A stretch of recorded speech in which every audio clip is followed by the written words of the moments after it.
Hey there, Drowsy Historian here. Tonight you're not a philosopher or a statesman, or even a proper slave with a name someone remembers. You're something far smaller, something the polis politely pretends isn't there. You are homeless in ancient Athens, not the romantic marble postcard version, but the real one. Chipped stone, spoiled barley, and body odour so thick it turns heads.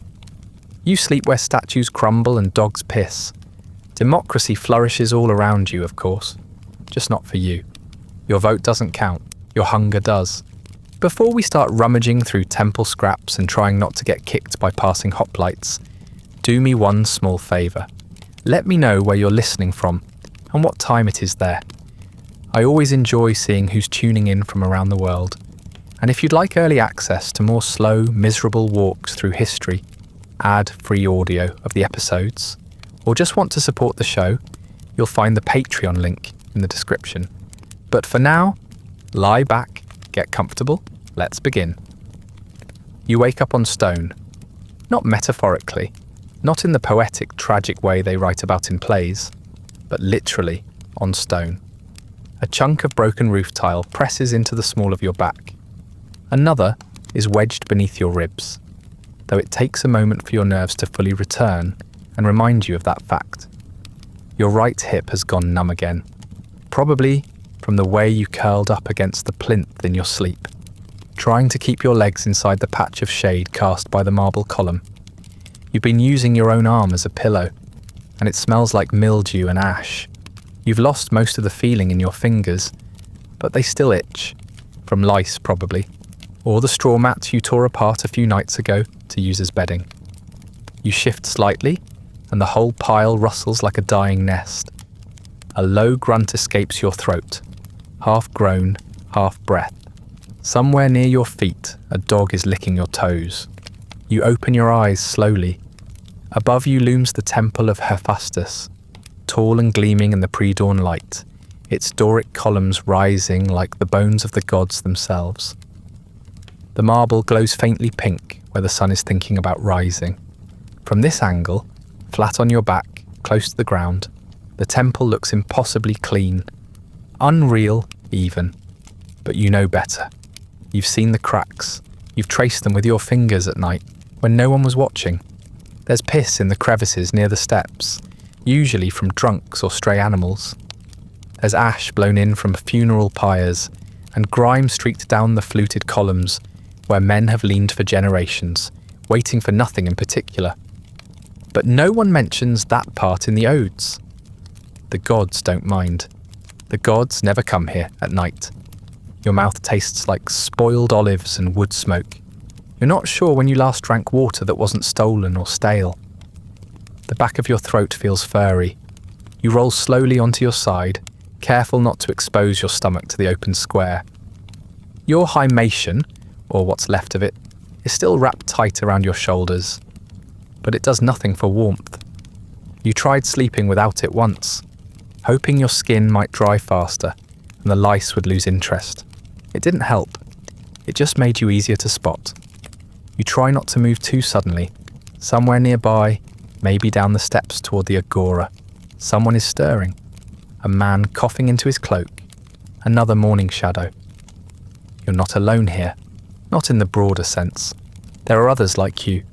The ones who drift from stowers to temple porches, who haunt the empty corners of public space, like ghosts that no one has time to exorcise. You recognise them sometimes, by smell or by limp. No one speaks. What would be the point? You're not a community. You're an accident. The dog beside you, small mottled, ribs visible, lets out a quiet whine as it curls up again. You've named it several things over the past few weeks, depending on your mood. Yesterday, it was second stomach. Today, you don't bother. It's not yours, not really. It just follows you when you smell worse than the other options. You reach down and scratch behind its ear. Its skin twitches at your touch.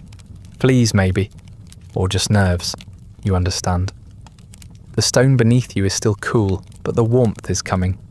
You can feel it in the air, rising from the horizon in slow invisible waves.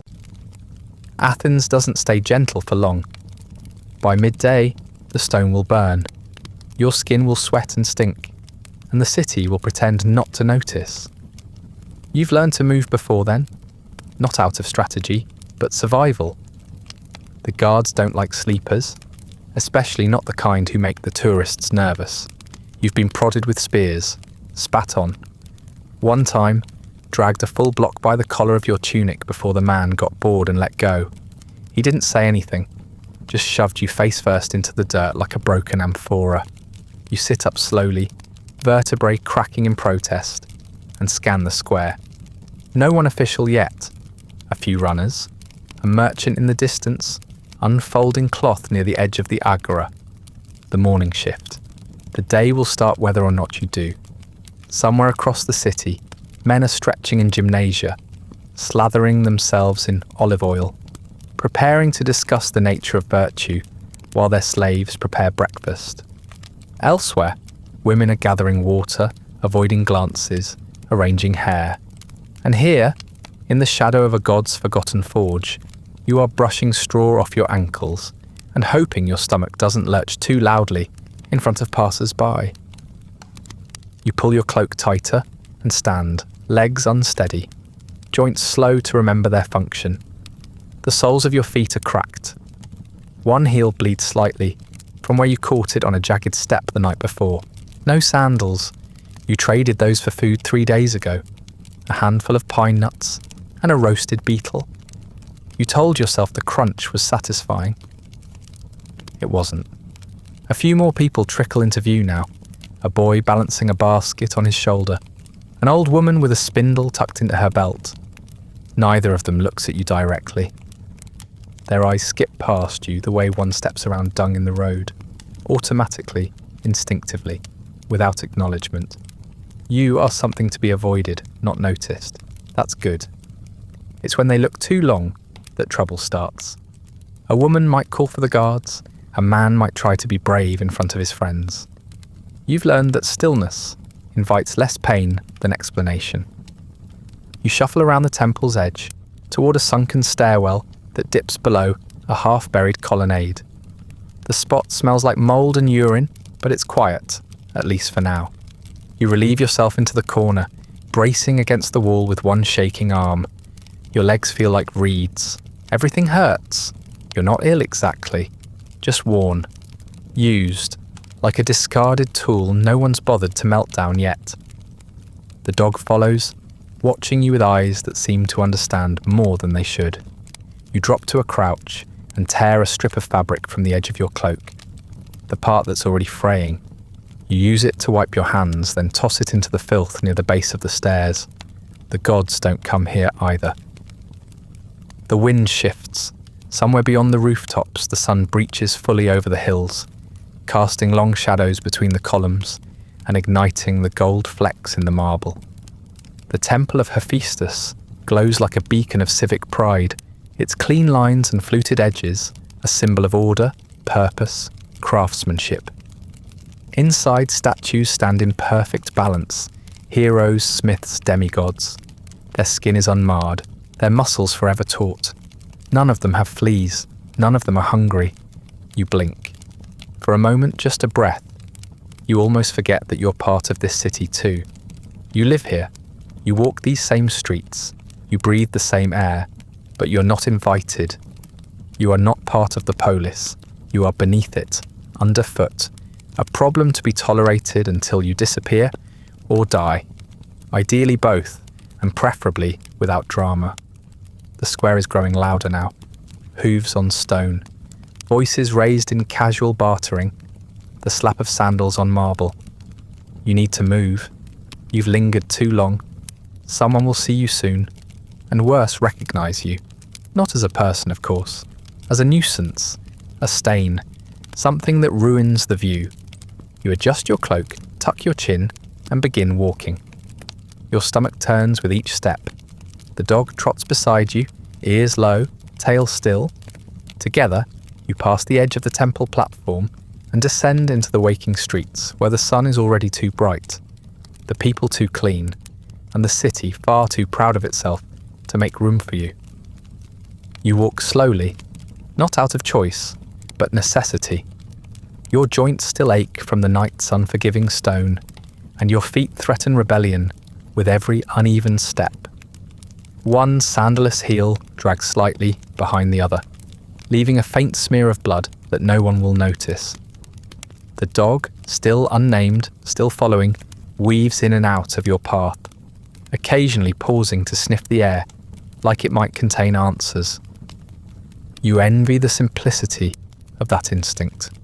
The agora spreads out before you like a well-rehearsed performance, loud, lively, and entirely uninterested in your presence. Stalls are being set up in tight rows, canvas pulled taut, and goods arranged with practiced efficiency. Pottery gleams in the light, fresh oil reflects the sky, and bundles of herbs hang neatly on strings, as if poverty might be kept at bay by good presentation. Men shout prices and promises at passers-by, who pretend to haggle while already reaching for coin. The air is thick with smoke from early fires, sweat from morning labour, and the pungent confidence of men who have never truly been hungry. You drift unnoticed, not invisible. You're not lucky enough for that, but deliberately ignored. Eyes skip past you with mechanical precision. You've seen how people look at things they find inconvenient, not with cruelty, but with indifference so complete it burns. You're not an Athenian citizen, not a metic, not even a slave who might be accounted for in someone else's ledger. You are the remainder after all the useful roles have been filled, a subtraction in human form. The police has no column for you in its civic calculations. You pass beneath a stoa, its colonnade cool in the morning shade. Merchants murmur beneath the roof, discussing trade routes and taxes, their fingers moving over ledgers with soft precision. One glances up as you approach, not out of recognition, but reflex. His eyes narrow slightly, not in hostility, just judgment. You're not supposed to be here. Not in this part of the square, not near these men. You're not dangerous. That would at least be interesting. You're just offensive, a breach of decorum. You make the civic space feel untidy. You shuffle past without looking back. There's no point. No one will speak to you unless it's to send you away. In Athens, beggars are tolerated in theory, scorned in practice. The laws don't forbid you. They don't need to. Custom does the work more efficiently. The Athenians love their democracy, their open spaces, their vaunted freedom, but only for those who belong. You do not. You are a blemish, a walking contradiction in a city that worships order. The philosophers are gathering by the fountain house, sipping watered wine and posing beneath the shade like marble statues that occasionally hum with superiority. They're already talking. They never stop. Words tumble from their mouths like polished pebbles. Virtue, moderation, justice, the good life. One gestures broadly toward the crowd, extolling the beauty of a well-ordered soul in a well-ordered city. You stand 10 feet away, scratching at a flea bite on your collarbone, and wonder if you're technically part of the metaphor or just clutter in the background. They don't look at you, not directly. One of them, younger, with oil still drying on his skin, makes a show of ignoring you, his nose wrinkling slightly as you pass. You're not part of the audience they imagine. Their words are meant for students, for peers, for the idle sons of landed men who will inherit the right to speak in the assembly and have opinions about taxes they don't pay. They speak of poverty as a condition of the soul, a failing, a lack of internal discipline, not as something with a smell and a cough and a stomach that knots from emptiness. You wonder if any of them has ever truly been cold. The dog finds a puddle near the edge of the square and laps at it noisily. You consider drinking too, but think better of it. The water is stagnant, more runoff than source. A boy walks past holding a loaf of barley bread. You watch him without thinking, tracking the rhythm of the crust bouncing slightly in his hand. He catches your gaze and clutches it tighter. You look away. There are still laws against theft, and you're not fast enough to risk breaking them. You keep moving, because stillness invites scrutiny. You pass the statue of Theseus near the edge of the marketplace. His spear arm is chipped, but his chest still gleams from the touch of 1,000 reverent fingers. No one touches you like that. No one touches you at all, unless it's to shove. You remember once when a priestess brushed your arm by accident on her way into the temple. She recoiled as if bitten. You had apologized instinctively, as though your skin were offensive on a molecular level. There's a patch of shade near the edge of a toolmaker's stall, and you rest there briefly, squatting with your back to the wall. Your stomach growls, low and long, like something alive.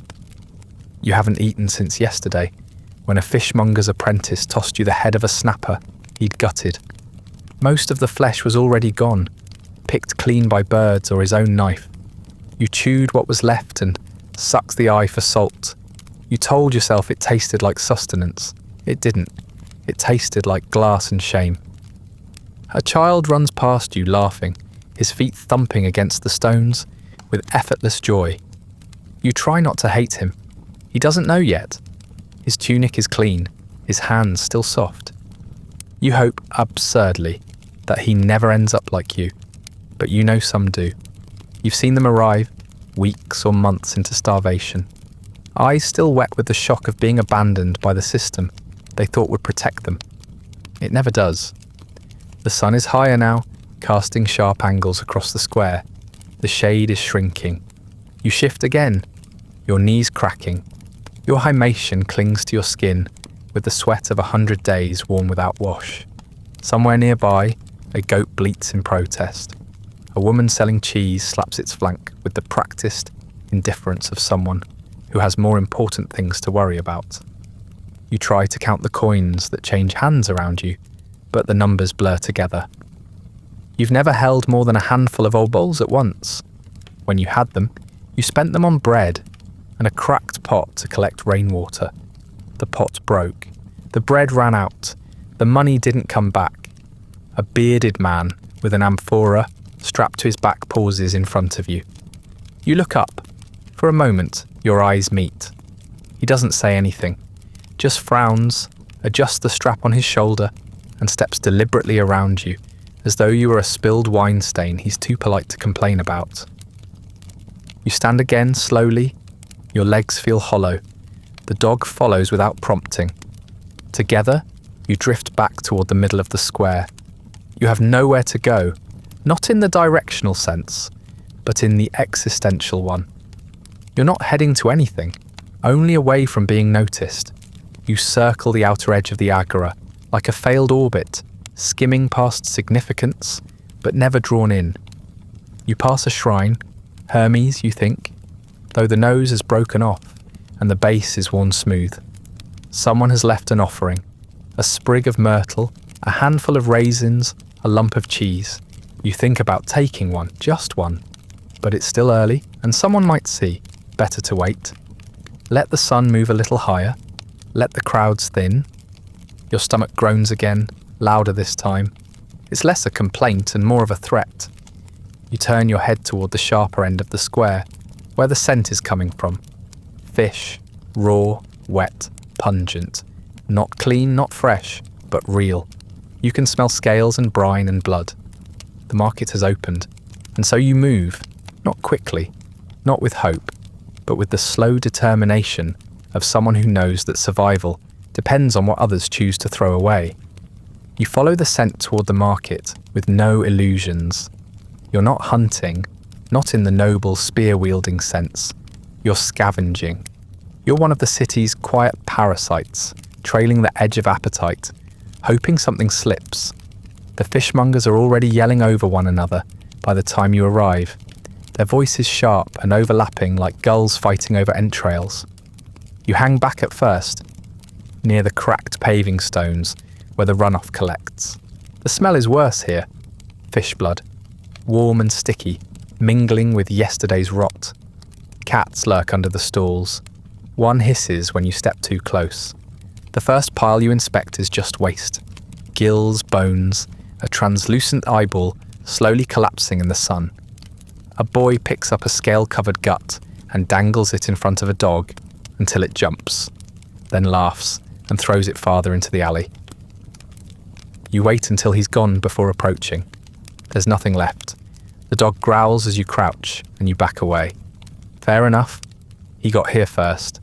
At a stall selling barley, the merchant's wife dumps a basket of spoiled grain onto the ground behind the bench. The top layer is already souring, clumped with moisture, fuzzed at the edges, but you see dry bits near the bottom. You wait until she turns to haggle with a customer, then crouch low and reach quickly for a handful. Her slap lands on the back of your wrist, hard and practiced. You don't cry out, just withdraw and nod slightly. You've learned that apologizing makes it worse. She spits near your foot and mutters something about pollution. You're not sure if she means the grain or you. You wander deeper into the market, weaving through bodies that don't register your presence. A half-eaten fig lies smashed on the ground near a crate of onions. You pick it up gently, brush away the grit, and examine it like a scholar. The flesh is bruised, torn, but the inside is still soft.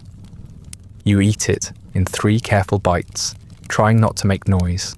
The sweetness coats your teeth and then vanishes, replaced by the sour aftertaste of city dust and someone else's saliva.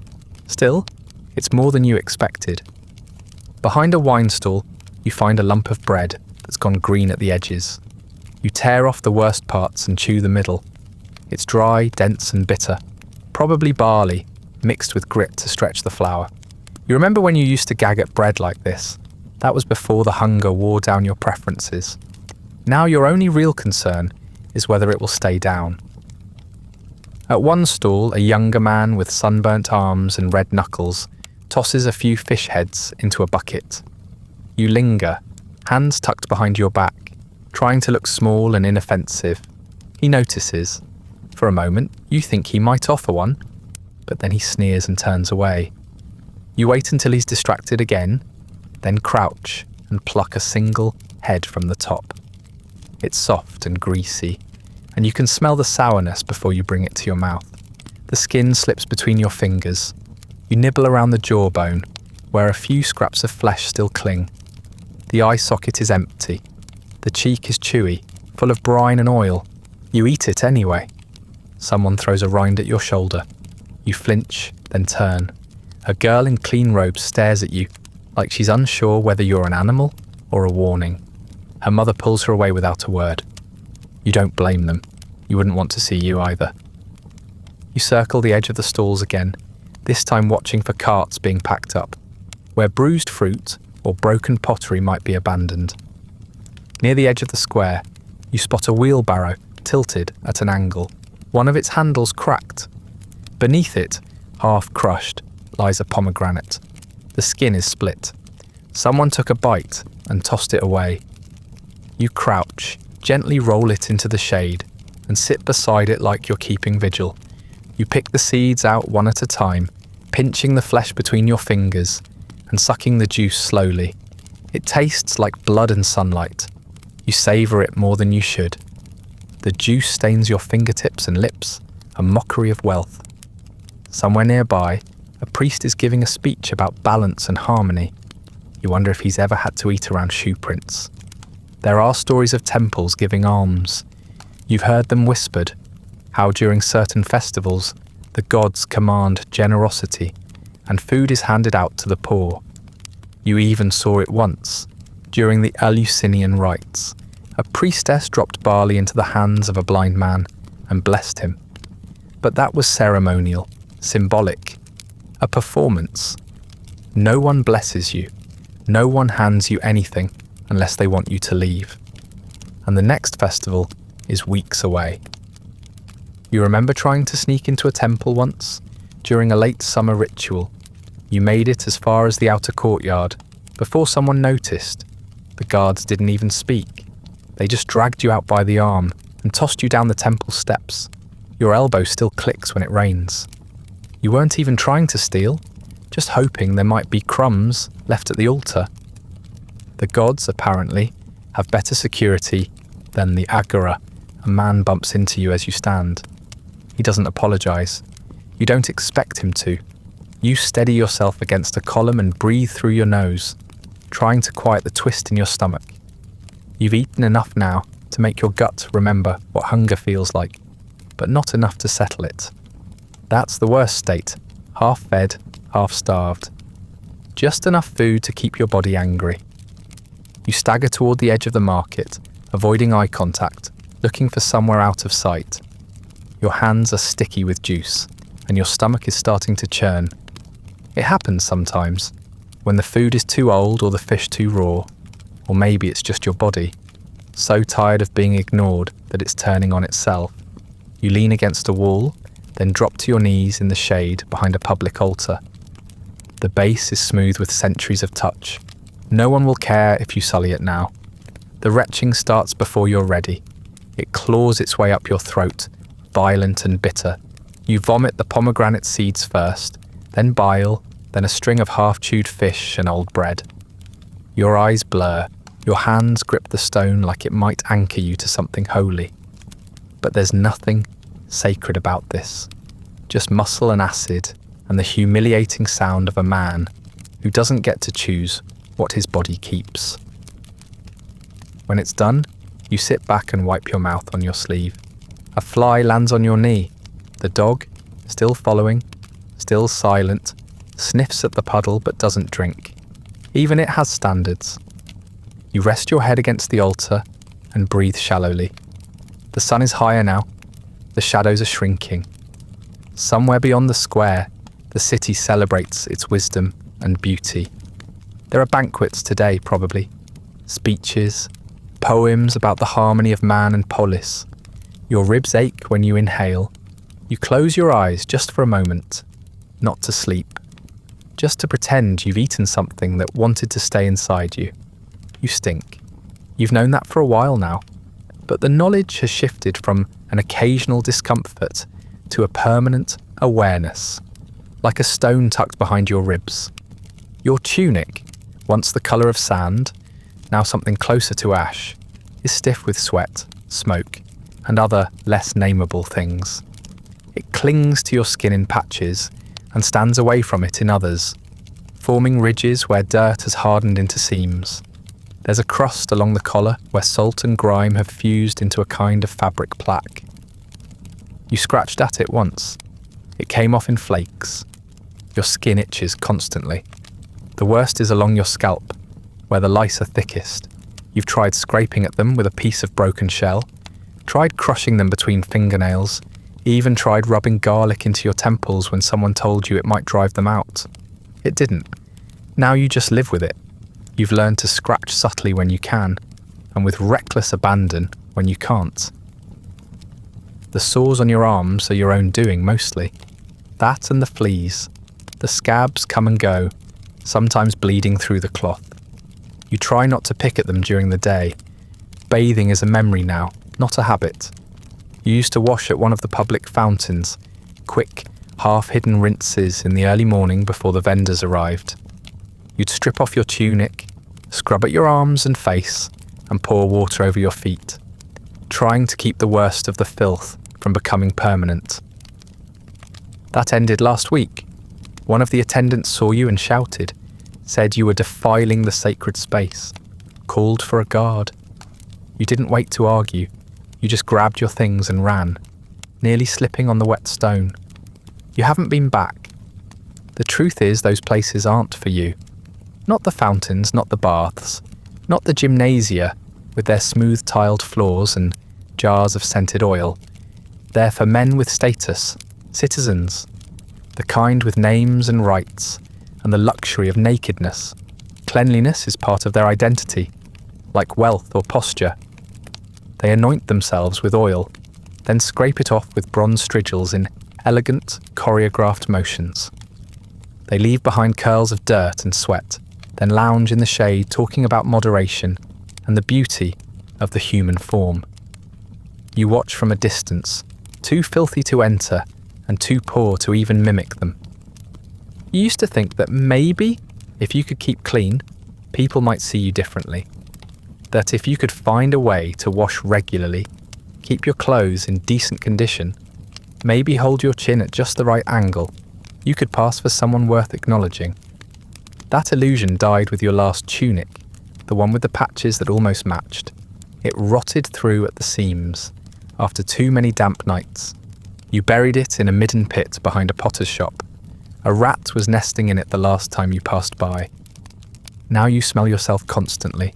It rises from your body like smoke from a smouldering brazier. Not a sharp reek, but a dense, humid rot. Sweat, stale urine, foot fungus, the sourness of an unwashed mouth. It's in your hair and beneath your nails, and soaked into the cloth at your waist. When the wind shifts, you catch it anew, and for a moment you pity the people who pass too close. Then you stop. Pity requires distance, and you're not sure you're allowed to feel that anymore. You remember the first time someone recoiled from you, not out of cruelty. Cruelty is easier to handle, but from something deeper, a woman stepping onto a stoop as you passed beneath it. Her nostrils flared. Her face didn't twist, didn't contort. She simply stepped back and turned her head, like she'd caught the scent of something dead.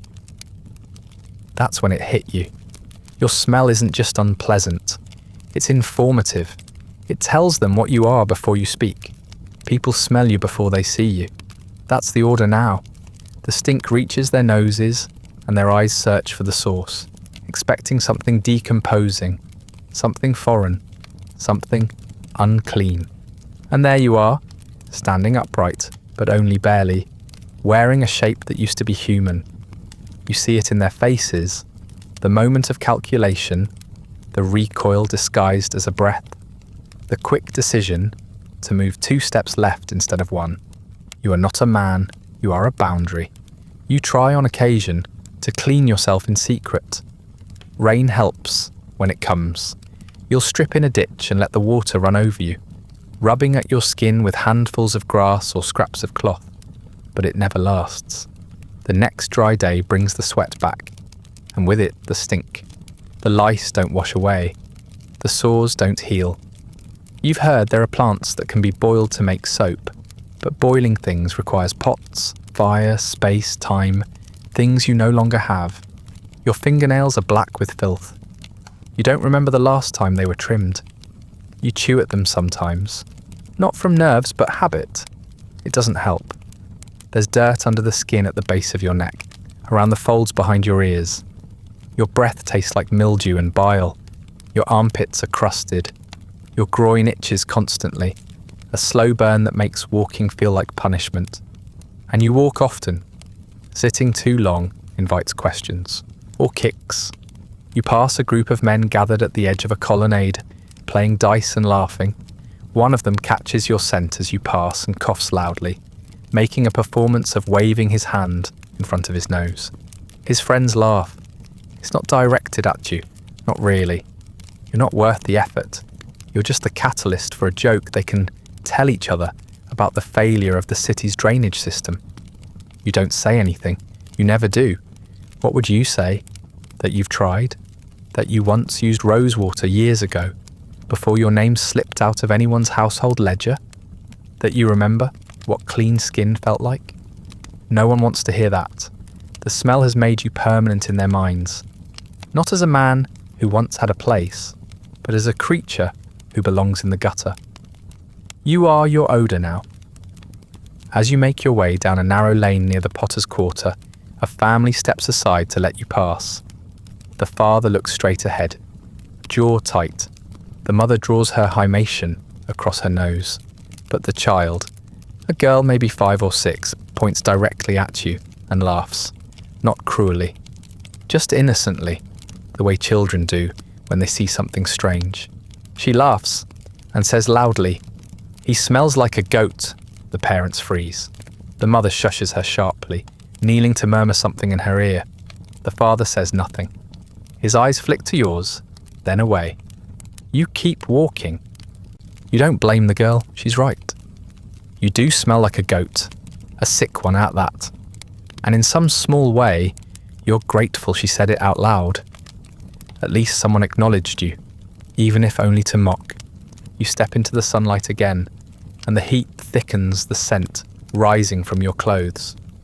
You can feel it blooming from your body, like steam from a chamber pot. A fly lands on your shoulder, then another on your neck. You don't swat them. What would be the point? Somewhere nearby, men are preparing for a banquet. They'll oil their arms and rinse their feet and recline on cushions that don't itch. They'll drink wine and speak of beauty and order and the cleanliness of the soul. You'll be somewhere else, watching from a distance, reeking. You don't sleep so much as retreat. Sleep suggests something gentle, a drifting off, a surrender. What you do is collapse when you can and endure when you can't. The city doesn't offer places to rest, it offers places to be tolerated, and even those are temporary. You've spent too many nights curled beneath nothing more than the sky, listening to the creak of wind-stretched doors and the soft pads of nocturnal animals. Some stray, some human. The sky's your ceiling, wide and indifferent. The gods live above it. You do not. Your usual spot when the weather behaves is behind a collapsed section of wall near the edge of the potter's quarter. There's a narrow recess where the bricks have pulled away from the foundation, and if you wedge your body just right, you can keep your back dry and your head out of sight. It's not comfortable. It smells like dust and urine, and once you shared it with a rat, but it's quieter than the agora and out of range of casual kicks. On better days, you call it the niche, which gives it a sense of belonging you can't afford to claim for yourself. When it rains, the niche floods. Then you move to what you call the palace, an old crumbling shed near the rubbish mounds, where broken amphorae and rejected tiles get dumped. It used to be a kiln house probably, or maybe just a storage shack. The roof is half gone and the beams creak when the wind picks up. But there's one wall still standing and a stretch of roof that drips in only one place. You curl up against the dry edge and pretend the clay dust is bedding. You've even arranged some broken pottery shards around the entrance, not for decoration, but to make noise if someone tries to step in unannounced. They always do. No one knocks. You've tried other places. Once you attempted to sleep in the doorway of a narrow home near the Tanner's Street. It was late and the stoop looked empty. You curled your knees to your chest, tucked your head under your arm, and let yourself breathe. A few hours passed, then a house slave found you. He didn't speak, just kicked you twice in the ribs, not hard enough to break anything, just enough to dislodge your dignity, and dragged you out into the gutter. You didn't fight back, you didn't speak, you just stood up, winced and limped away. The next morning you saw the same man feeding scraps to a cat. You've never tried the temples again. Their porticos are appealing, broad, clean, high above the street, but they're watched too closely, guarded too jealously. Sleeping on sacred ground is an invitation for a beating, or worse. Once you saw a man pulled from the steps of the Erechtheion and dragged to the base of the Acropolis. The guards said he was disrespecting the gods. He hadn't even laid down. He was just sitting, back against a column, eyes closed. His tunic was cleaner than yours. His sandals matched. Shade is easier to find than shelter, but shade doesn't offer protection. The marble columns near the agora cast long shadows in the late afternoon, and sometimes you rest there. It's not safe. A man nearly pissed on you once because he thought the column was empty. Another time, a group of boys circled you, pretending to debate whether you were alive. One of them poked you with a stick. When you opened your eyes, they scattered like startled birds. You didn't bother to chase them. You couldn't have if you'd tried. There are other places, squatters' strips outside the city gates, little patches of half-burnt wood and canvas cobbled together by those who've given up pretending to belong.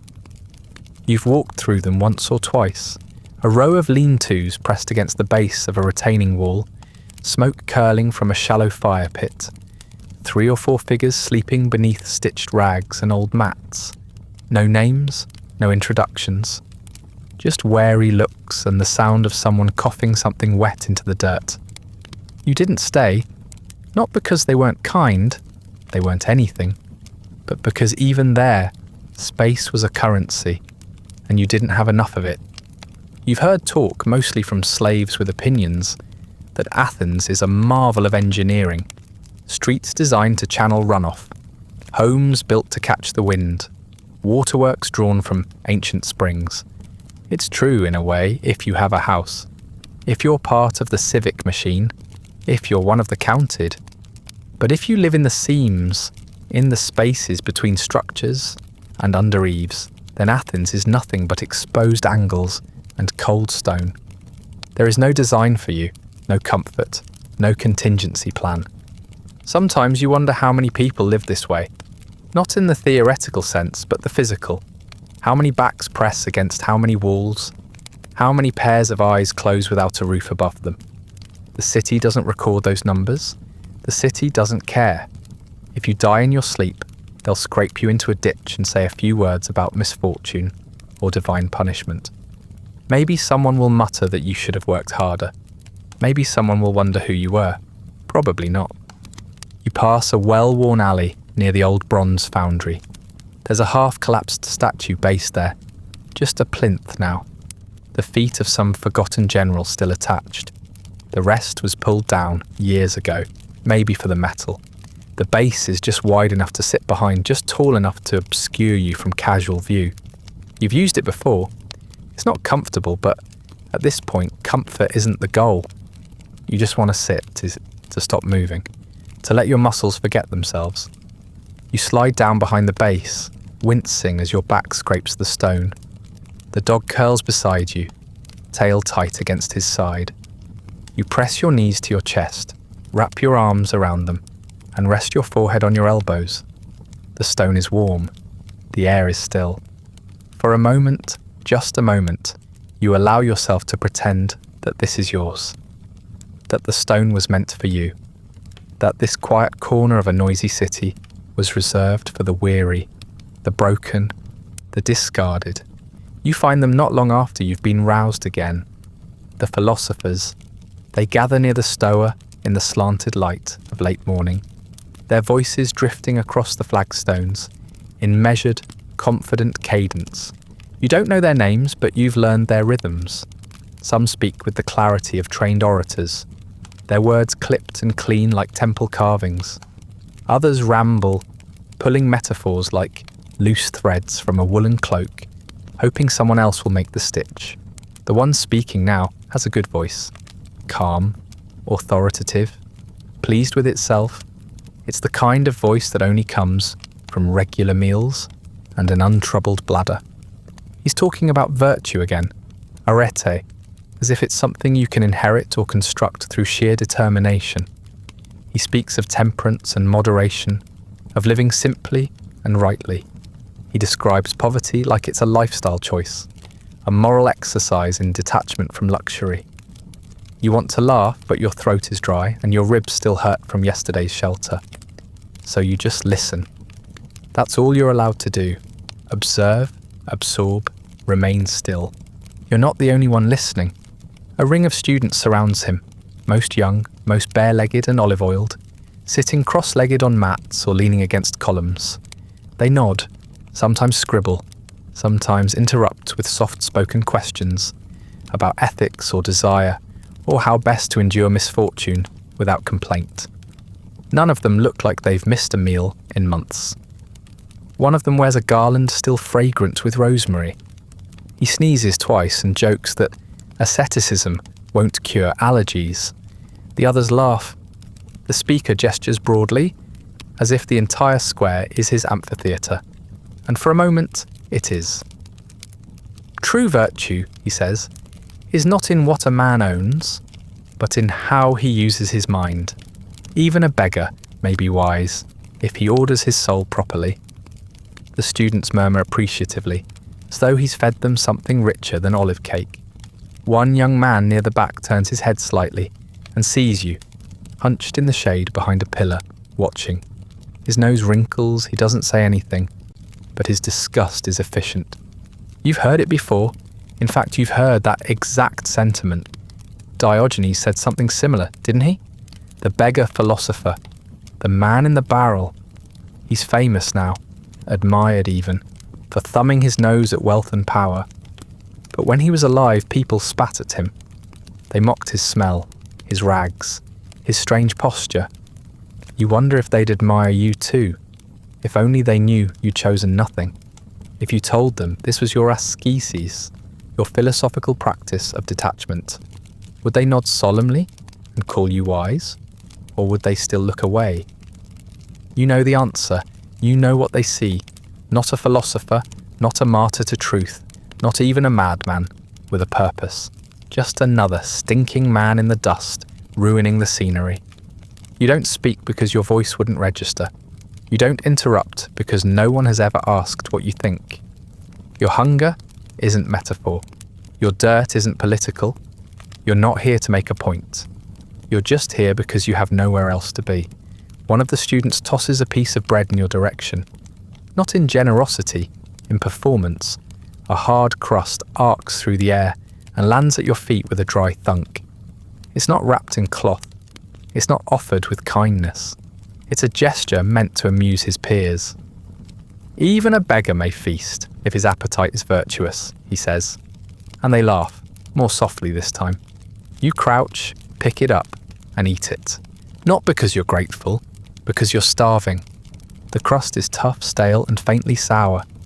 You chew slowly, trying not to make a face. The student watches you with idle curiosity, like he's waiting to see whether you choke. You don't. You swallow and wipe your lips on the back of your hand. The philosopher continues speaking, unbothered, as if you've proven his point simply by existing. We must not confuse poverty of the body with poverty of the soul, he says, and the students nod again, like acolytes watching a flame. You wonder what he'd say if you asked for another piece. The lesson goes on. You stay because there's nowhere better to be, and because the shade here is deeper than most. The words drift over you, about moderation, harmony, the ideal state of the soul. The contradictions are thick enough to chew. You hear the word self-sufficiency more than once, as if the ability to survive without help is a virtue instead of a symptom. You glance down at your feet. The crust lies in crumbs on the ground. The dog noses at them, licks twice, then moves on.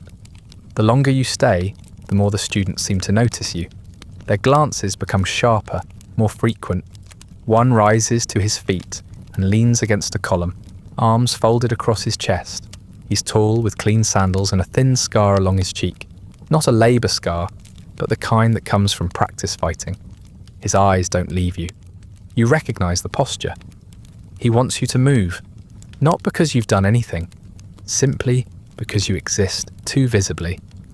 The philosopher doesn't look at you. He doesn't need to. Your presence has already been acknowledged, metabolized, turned into parable. You are useful only insofar as you remain quiet and symbolic. A warning or a lesson. Not a person, never a person. You think about asking a question just to see what would happen. Something harmless, something probing. What is the moral value of hunger?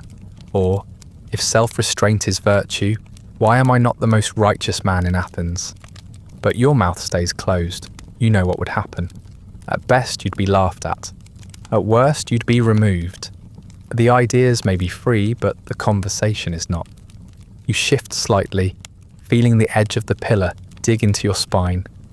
The bread sits heavily in your gut, not enough to satisfy, but too much to ignore. The philosopher's voice drones on, soft and sonorous, as he discusses how a virtuous man should not be ruled by passion or pain. You scratch at your ankle, trying to dislodge a scab that's been bothering you all morning. The scar-faced student takes a step closer. Then you hear it, the clatter of boots on stone, rhythmic, official. 2 city guards emerge from around the corner, their helmets catching the sun, their spears upright but relaxed. They're not running. They're not even angry. This isn't a response to a crime. It's maintenance. One of them gestures toward you with the flick of a chin. Not a command, a suggestion. The kind that doesn't need to be spoken to, be obeyed. You stand slowly, brushing crumbs from your lap. Your knees creak. The The dog stands too, ears back. The students look away, suddenly interested in the lines of their sandals. The philosopher pauses only long enough to let your departure fade into the background noise. Then he resumes. You walk past the guards without speaking. They don't touch you. They don't need to. Your body knows the drill. Too visible, too long, too close to something that's supposed to feel elevated. You shuffle away from the stower, back into the sun, where the light is harsh and the shadows are shorter. You don't look back, not because you're proud, but because turning around might make someone think you want to come back. Your knee is swollen again. It started as a dull ache after a night spent curled behind the statue base, but now it pulses with each step, stiff and hot and angry. You try not to bend it, which turns walking into an awkward, shuffling limp. It's the same leg you bruised last month, after slipping on a pile of wet offal behind the fish stalls. You thought the swelling had gone down. Maybe it did. Maybe it came back. Maybe it never really left. You don't have the tools to know the difference. Your eye isn't much better. The left one crusted shut this morning. A gummy mess of pus and grit that peeled open only after several minutes of blinking and rubbing it with the heel of your palm. It stings in the sunlight. The lashes are matted. You blink constantly, as if movement will trick the infection into retreating. It doesn't. You've stopped worrying whether it looks infected. You already know it does.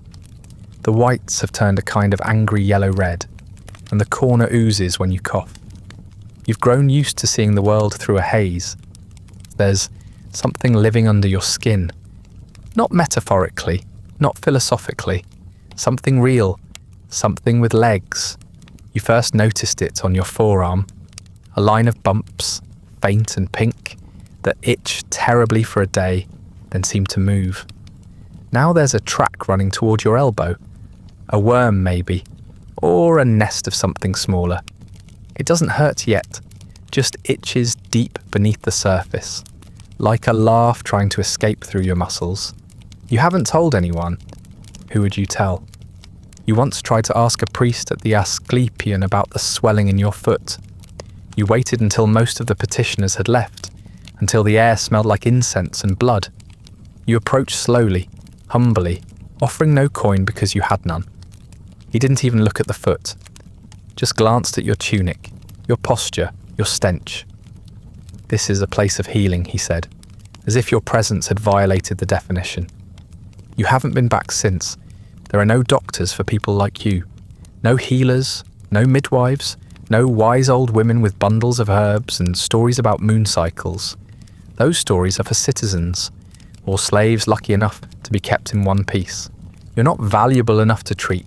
You're not even a worthwhile experiment. Your pain is not data, it's background noise. If your leg falls off tomorrow, someone might glance at it, wrinkle their nose, and take a longer route around your corner of the city. But no one will ask how it happened. No one will offer a remedy. Greek medicine talks a lot about balance, humours, heat, cold, wetness, dryness, but it rarely balances anything in your favour. You've heard that fevers are the body's way of purging impurities. That illness is natural, even useful, if endured with discipline. But none of the men writing those theories have ever had to choose between puce and hunger. They've never lain in a ditch, shivering and hallucinating, while flies nest in the folds of their clothes. Their diseases come with names and treatments. Yours come with smells. You don't remember the last time your body felt neutral. Even when you're not actively in pain, you're aware of yourself in fragments. A sore here, a twitch there, something leaking, something cracking. Your stomach makes strange noises now, even when you haven't eaten, especially when you haven't eaten.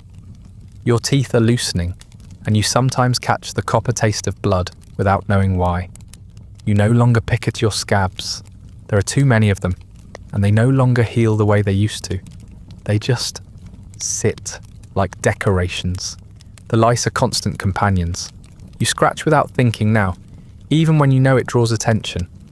Sometimes, when you find a particularly active patch near the base of your neck, You press your thumb against it hard until the itch turns to pain. That's the only relief you get. You've tried washing with sand. With vinegar you stole from a market jar. With rainwater mixed with ash. Nothing works. They always come back. They like you. You're warm and still and unprotected. You knew a man once, a fellow shadow dweller, older than you, who claimed he'd been a porter before his hip gave out. He had a cough that rattled like loose stones, and a deep scar along his ribs, where something had festered and finally burst.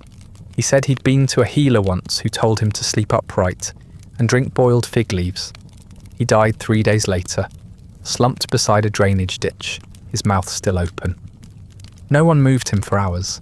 Eventually, a pair of slaves carted him away under orders from a nearby merchant who didn't want the stench interfering with his wine stall. That's what waits for you in the generous scenario, being someone else's inconvenience, a health hazard in human shape.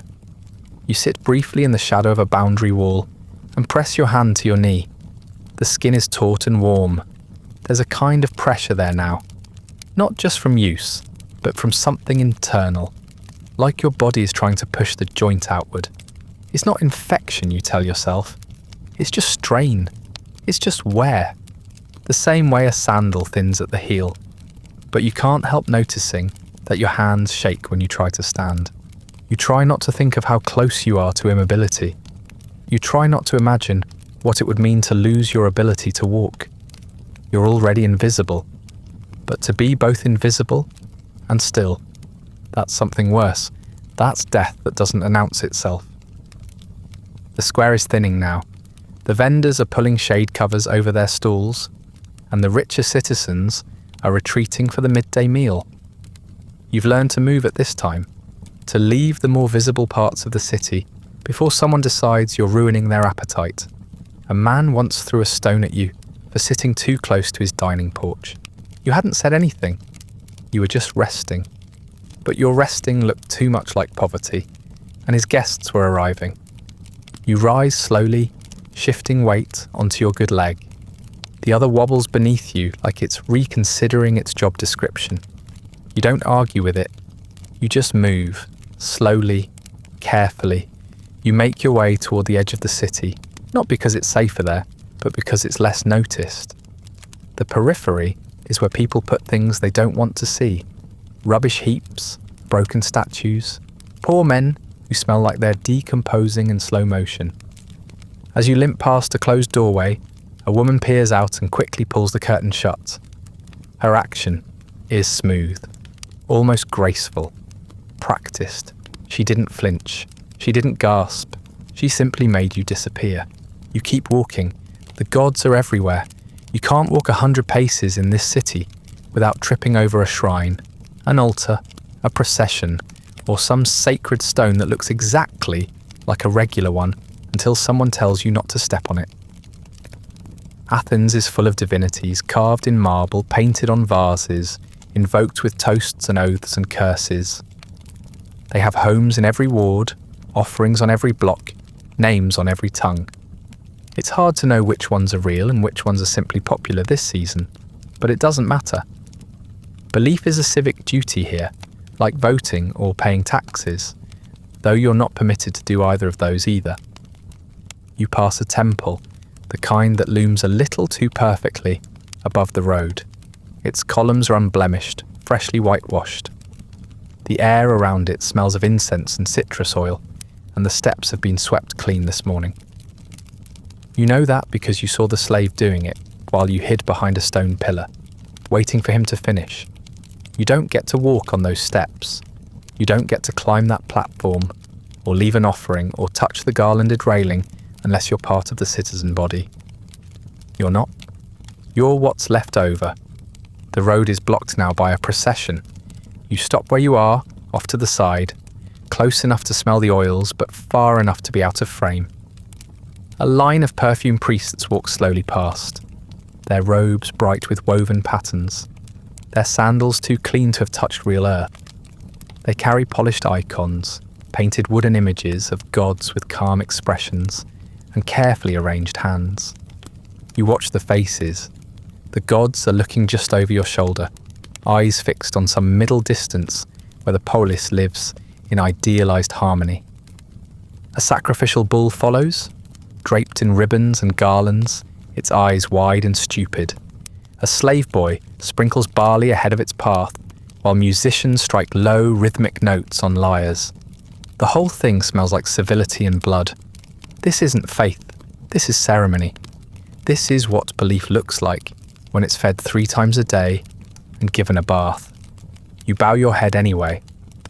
Not because you believe. You stopped believing somewhere around the 3rd time someone spat in your face for being too near the altar. You bow because they do.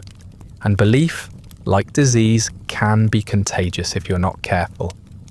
You bow because sometimes, when no one important is looking, someone will drop a handful of barley on the ground and pretend it spilled. That doesn't happen today. The procession continues up the road toward the temple, and you remain where you are until it's out of sight. You know better than to follow. You did once, just far enough to get a better look at the sacrificial table, the meat piled in slow-roasting cuts that glistened in the sun. A priest caught you watching. He didn't shout. He didn't need to. Just raised an eyebrow, and a guard stepped forward. That was enough. You didn't see the sacrifice. You didn't taste a scrap. All you got was a bruise on your arm and a new story to forget. Religion, like everything else in the city, has a proper form and proper recipients. The gods aren't blind, they're just selective. They hear prayers spoken in well-trained accents, read offerings scrawled on clean pottery, and accept sacrifices presented with reverent choreography. You are not part of the ritual. You are not part of the audience. You are, at best, scenery, a smudge in the corner of the civic painting. There are festivals all year long. The Panathenaea, with its great procession and sacred robe, the peplos woven for Athena and paraded through the city on a towering cart. The Eleusinian mysteries, where initiates descend into the darkness and come out enlightened, mouths sealed by holy secrecy.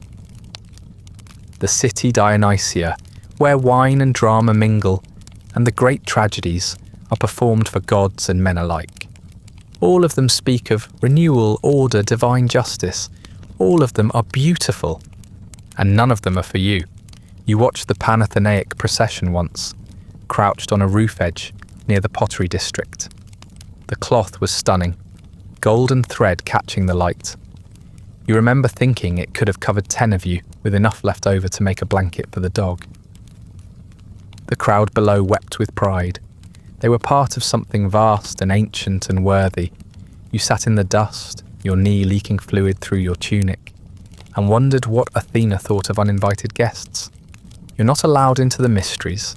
You're not a citizen, not a proper initiate, and you couldn't afford the ritual objects, even if someone let you try. You heard once that the rites promised a better afterlife, that those who completed them were given hope. You don't think about the afterlife. It feels arrogant, assuming that your soul would be treated any better than your body. You'll die as you lived, unacknowledged. No one's going to lift a curtain for you on the other side. You used to pray long ago, not often, just when your body hurt more than usual, or when you thought maybe someone was watching. You asked Hermes to keep your legs moving, Asclepius to dull the pain, Hestia to leave a coal somewhere you could find. They never answered, or maybe they did, but in that dry, cryptic way the gods are said to favour by doing nothing at all and calling it sun. Now you only whisper to them if it might get you food. Later you find yourself near a smaller temple, not the grand kind with marble stairs, but one of the side shrines, this one to Demeter, judging by the bundles of wheat tied to the lintel. It's quiet. The priests have moved on. Inside you can see the remnants of an offering table, still damp with wine. Breadcrumbs dot the base, along with a few scattered herbs. You crouch nearby, out of sight, and wait. A group of citizens lingers by the altar, talking softly. One of them, a woman in a clean tunic with silver thread at the seams, peels a fig and eats it slowly. She lets the juice run over her fingers, then flicks the skin aside without looking. It lands near your foot. You reach for it. No one stops you, but no one offers another. Eventually, they leave. You rise from your crouch and pick through the crumbs with careful fingers. You eat what you can. Not much, just scraps and drops, but enough to quiet the shaking in your hands. It's not sacred, it's not transcendent, it's just what's left. As the sun begins to fall behind the buildings, a feast begins near the upper terrace. You're not sure what the occasion is? Maybe it doesn't matter. Someone is always feasting somewhere.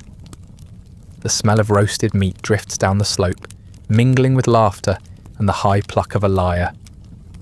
You move toward the edge of the courtyard and find a shadowed spot beneath a fig tree, half hidden by a crumbled wall.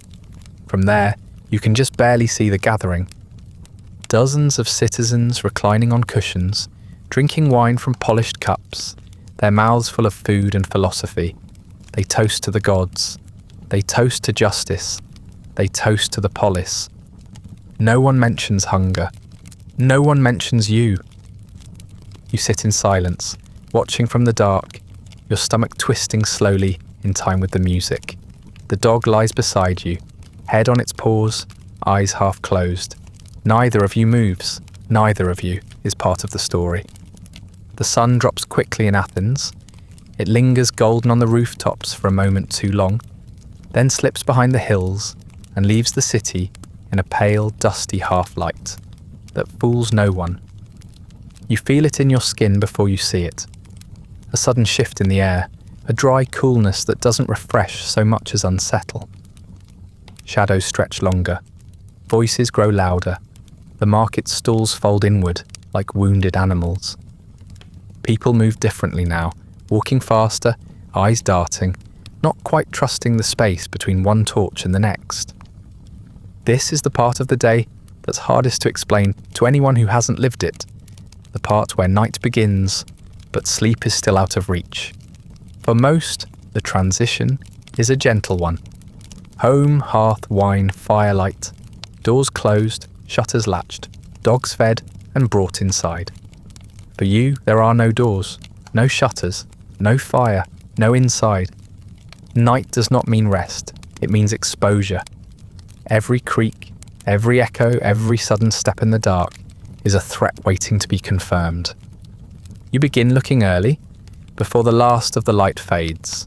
The trick is to find a spot not so isolated that you can't hear danger coming, but not so visible that you become someone's target just for being convenient. You've tried alleys, abandoned stoops, broken stairwells. None are ideal. All carry risk. Tonight you walk the long way around the city's edge, past the pottery dumps and storage sheds, where the city forgets its own belongings. You limp slightly, your bad knee stiff from the day's walking, but it's better to search now than to panic later. You pass a pair of drunken men stumbling toward the street from a wine shop. Their laughter is too loud, too loose. One swings an empty amphora over his shoulder. The other carries a piece of flatbread, already half eaten. They don't see you at first, then one does. He stops mid-sentence, squinting into the dark.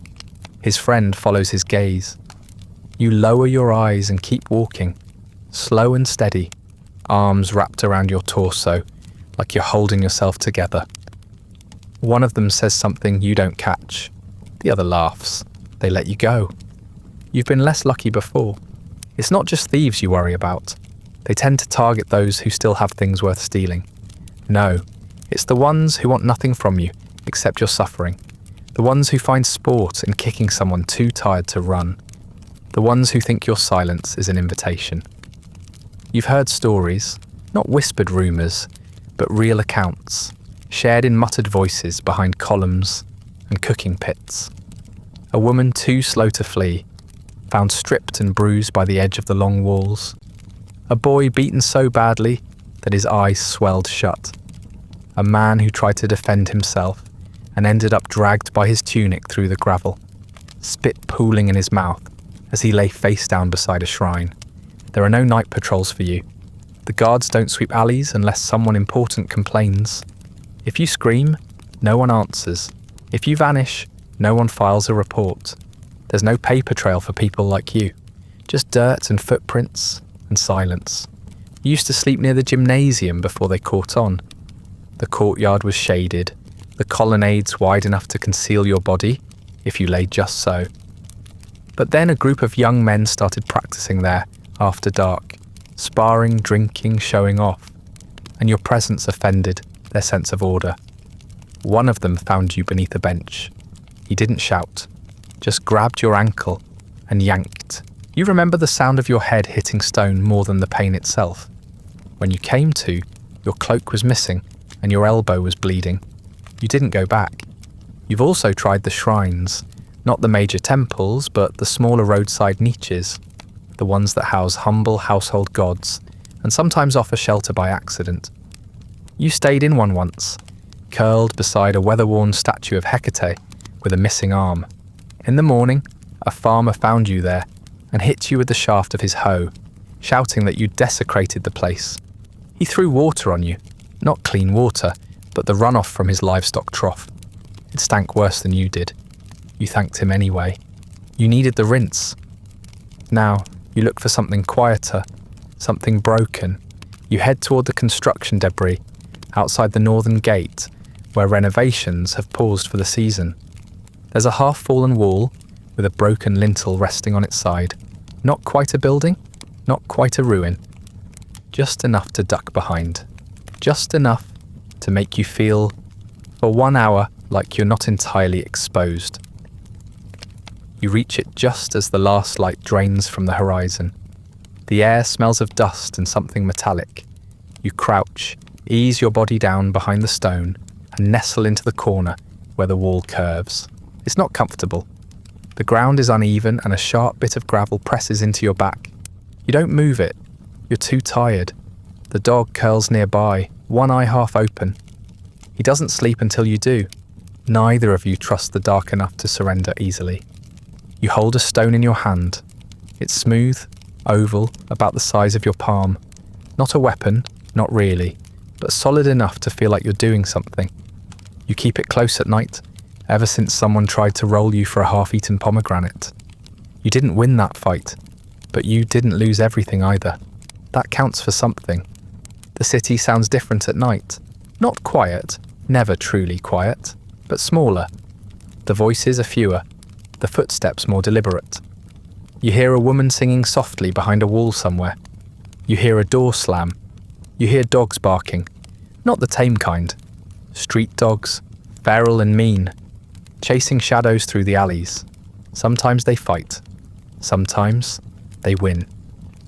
You shift slightly, your body complaining. Your knee pulses again. The eye you thought had cleared is weeping into the folds of your tunic. You wipe it without looking. You breathe through your mouth, not because of the smell, but because the air tastes less threatening that way. You stare up at the broken edge of the lintel above you and wonder if it ever held anything important. A roof, a doorway, a person. At some point the hunger stops being hunger. It becomes something else, heat mostly. A slow rolling fire behind your eyes and under your ribs. It doesn't twist or gnaw anymore. It radiates. Your limbs feel too long for your body. Your head is too heavy for your neck. You can feel your skin pulsing, like it's breathing separately from the rest of you. You're not sure how long you've been lying here. The stone beneath your back has taken on a strange warmth, though the night air around you is still cold. The temperature doesn't match. Nothing does. You close your eyes, or maybe they close themselves. The lids feel gritty, crusted at the corners. When you open them again, the shapes around you have changed. The wall that shielded you earlier now leans at an impossible angle, like it's about to fall sideways into the sky. The stars blink out one by one, like someone is pinching them shut. You hear a voice, not close, but not far either. It says your name, or what used to be your name. The syllables are wrong, you don't answer. You see temples, not the ones you know, not the ones stained with smoke and smeared with pigeon droppings, but massive structures made of black stone and flickering gold. Columns rise forever, and in their shadows, statues weep. Real tears, not metaphor, not poetry. Their faces melt into the marble, their eyes run like wet paint, and their mouths open to scream without sound. You don't move, you just watch. One of them looks like Athena, but her eyes are blank and her spear has snapped in half. She holds a bowl full of burning feathers and bread loaves with wings. You're not sure if you're supposed to eat them or apologise. When you try to speak, your jaw doesn't work properly. Your tongue feels too large, too dry. Words pool in the back of your throat and die there.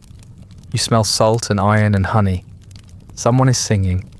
Or maybe it's a pipe, low, reedy, off-key. The notes circle your head like flies. You reach up to swat them away, but your hand moves through something that isn't air. You see people, citizens in clean robes, priests in linen, children with fig juice on their mouths, all walking through you as if you're smoke.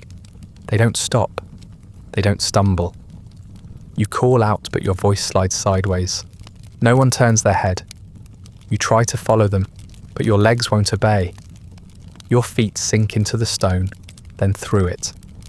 You fall for what feels like hours, tumbling through layers of broken pots and discarded food and the names of people no one remembers. You land in an alley you almost recognise.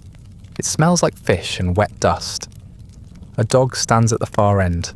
It's the same one that follows you, but now it has human eyes. It speaks without moving its mouth.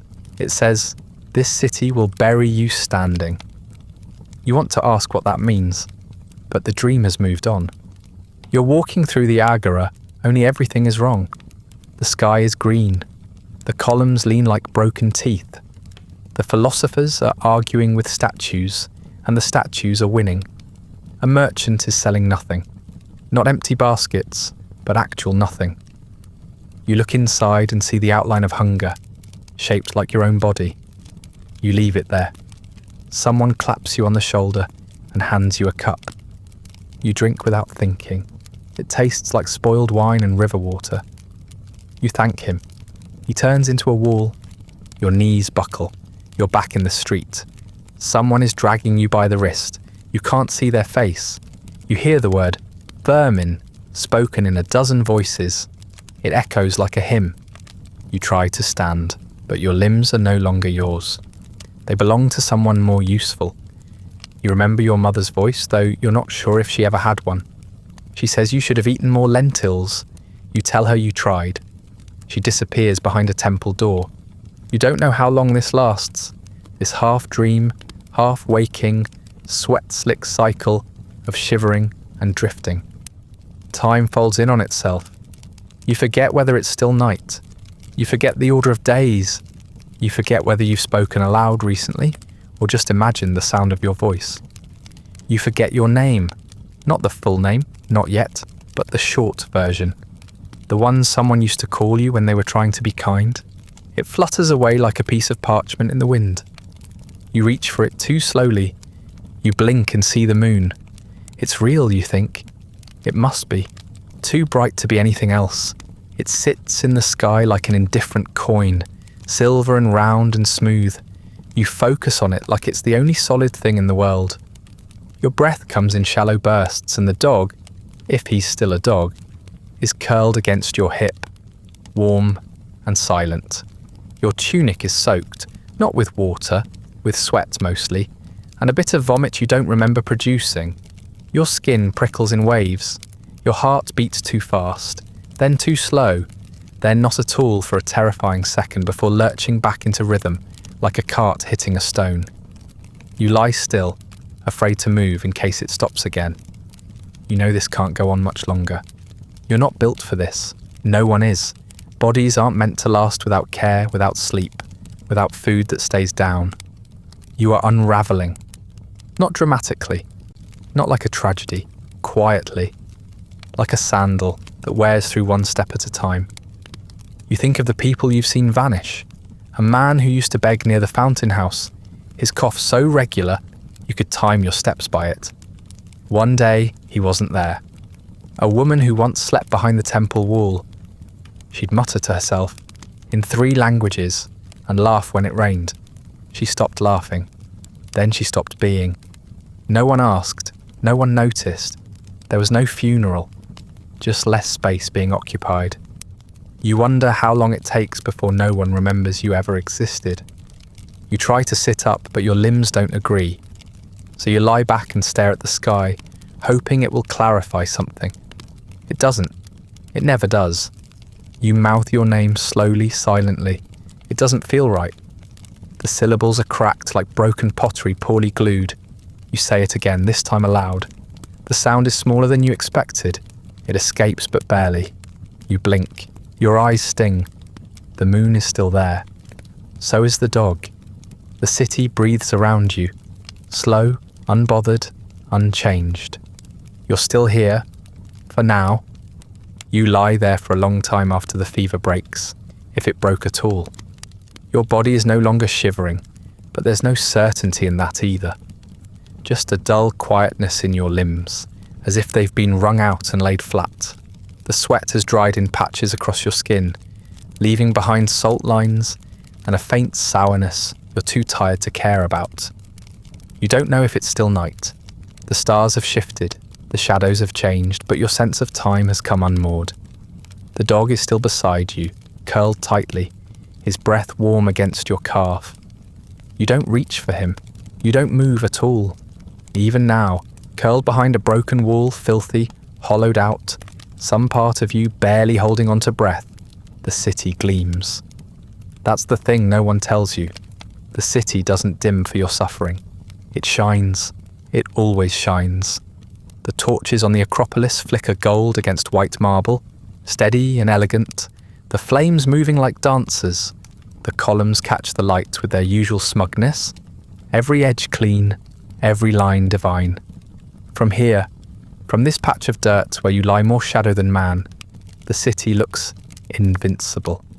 You can hear music drifting down the hill, faint, distant, pipes maybe, or the gentle flick of a lyre, a symposium.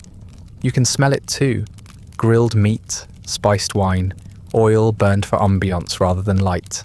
Laughter spills over the rooftops, not small or controlled, but full-bodied, loose, free.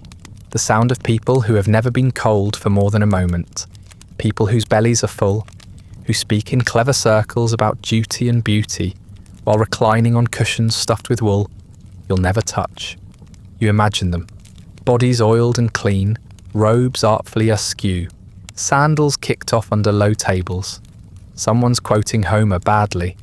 Someone else is praising moderation while drinking himself pink. They toast the gods. They toast the polis. They toast themselves. You don't need to see it to know it. The music tells you everything. They speak of democratia, rule of the people, as if people includes everyone who can fog a mirror, as if the very idea of Athens stretches its arms wide enough to embrace you too. But you know better. Athens is not your city. It was never meant to be. You weren't raised outside the citizen roles or denied by bureaucratic mistake. You simply don't exist on the list of people the city has decided to care about. You are a shadow behind a column, a smell that shifts the wind, a pause in conversation that nobody names. You are not a citizen. Citizenship here is not earned by breath or labour or need. It is inherited like land, passed through bloodlines, like a well-kept secret. Your father's name was never entered into the registry. Your mother, who may or may not have been a citizen herself, left you little but a crooked jaw and the knowledge that some people are allowed to matter. You are not one of them. You are not even a metic, not even one of the tolerated outsiders who pay taxes in exchange for the illusion of welcome. You haven't had enough coin in your hand to pay for a kind word, let alone registration. You're not a slave either. Slaves are at least counted. They have masters, roles, names in the household accounts. They are clothed and housed and on occasion mourned.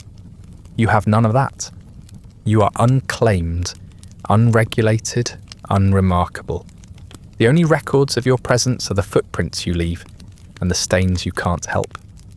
The philosophers speak of justice as if it's a structure, something you can build with columns and logic. They call Athens the school of Hellas, the shining example of civic virtue. They say freedom lives here. They say even the poorest citizen has a say in the shape of the city. But freedom here is not freedom from pain. It is freedom to be seen. And you are not. You once stood outside the Knicks during an assembly, just to listen, just to know what mattered. You stood back in the dust where the voices blurred into shouts and the words lost their edges. A man turned to you, perhaps out of curiosity, perhaps irritation, and asked, "What are you doing here?" You said, "Listening." He said, "To what?" You didn't answer. He turned away, satisfied that you belong nowhere near the conversation. You've seen the statue of Solon near the square, arm outstretched in rhetorical pose, robes draped with careful symmetry. His face is calm, lips parted, immortalized, in the act of instructing a better world. You used to imagine he might see you, that he might break the marble silence and say, "You too are part of this." But he never moves. He points at nothing. He speaks to no one. His city endures. Yours does not. Lying here, on this patch of dirt beneath a broken lintel, you can still smell the olive oil burning in lamps above the rooftops. You can still hear sandals on stone, footsteps of people returning to homes you'll never see. You've been through every alley in this city. You've counted cracks in the walls. You've traced the runoff trails where rain tries to find its way to the sea. You know where the fish guts collect. You know where the rats feed. You know the city better than the men who govern it, and it knows you not at all. They say Athens is the most beautiful city on earth. They say it has more art, more wisdom, more freedom than any other, and they're not wrong. But what they don't say is this: the beauty is not for everyone. The freedom has conditions. The wisdom is inherited. You may live here, you may breathe here, but you will never be allowed to belong. Even the gods avert their gaze. Athena stands tall above the Acropolis, helmet gleaming, shield raised, eyes fixed on the horizon. She guards the city, not its people, not all of them. You've prayed to her, you've begged, you've whispered her name like a bruise. She never looks down. Perhaps it's too dark where you lie, or perhaps she just doesn't see subtraction as part of her domain. A breeze moves across your skin, faint, cooling. The dog stirs but doesn't wake. Somewhere nearby, someone sings.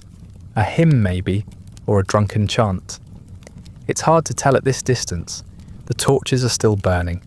The symposium is still echoing. The city, in all its grandness, continues. And you remain here, on the outside, always just outside. You don't sit up. You don't reach for anything. You lie in place, bones heavy against the earth, breath barely rising. The world above you is made of marble and music and distant laughter. The world below is cold stone and the smell of your own body. The city endures.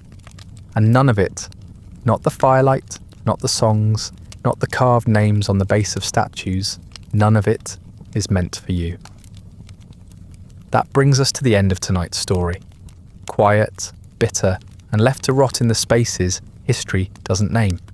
If you're still listening, thank you for lingering in the filth and forgotten corners with me, for giving a moment's weight to a life that Athens never counted. The classical world loved to carve ideals in marble, but it left its hungry curled in the dust.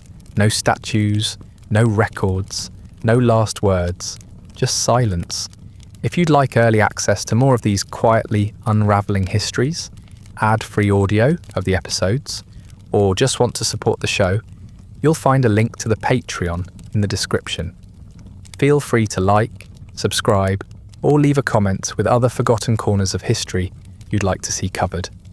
If you're listening on a podcast app, a rating or review helps others find their way to these stories.